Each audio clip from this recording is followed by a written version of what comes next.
On a introduit une nouvelle opération sur les vecteurs pour les maths 2. C'est le produit vectoriel. Et le produit vectoriel de deux vecteurs, u et v, en trois dimensions, va se noter u croix v, donc u fois v, et va nous donner comme résultat un nouveau vecteur. Contrairement au produit scalaire au déterminant qui donne un nombre, le produit vectoriel donne un vecteur. Donc, ce vecteur il a trois caractéristiques.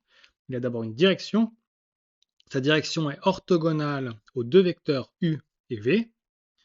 Il a une norme qui est égale à la norme de u fois la norme de v fois le sinus de θ, où θ c'est l'angle entre u et v. Et enfin, il a un sens.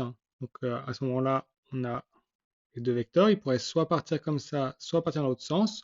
Ça va dépendre de l'orientation positive de u, v et u fois v. On va montrer ce qu'est l'orientation positive avec la règle de la main droite. Avec la main droite, je peux placer mon pouce dans cette direction, l'index et le majeur dans cette direction. Ça forme un repère.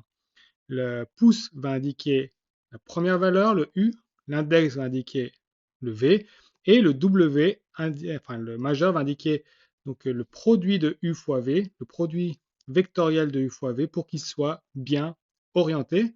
C'est ce qu'on appelle la règle de la main droite. On va le faire avec la main gauche, que ça fait orienter négativement.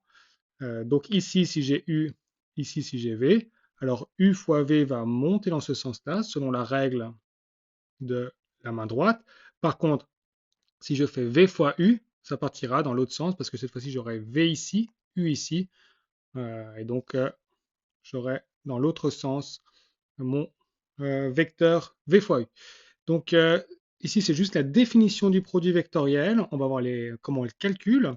Parce qu'ici, on n'aura pas forcément toujours accès à sinus de l'angle entre les deux. On va voir comment est-ce qu'on peut calculer ce produit vectoriel à partir des composantes. Ce qui est important, c'est que U fois V va nous donner un vecteur qui est orthogonal à U et V. Et ça, c'est très intéressant, par exemple, dans tout ce qui sera travail sur les plans, quand on aura deux vecteurs du plan pour pouvoir trouver un vecteur normal du plan.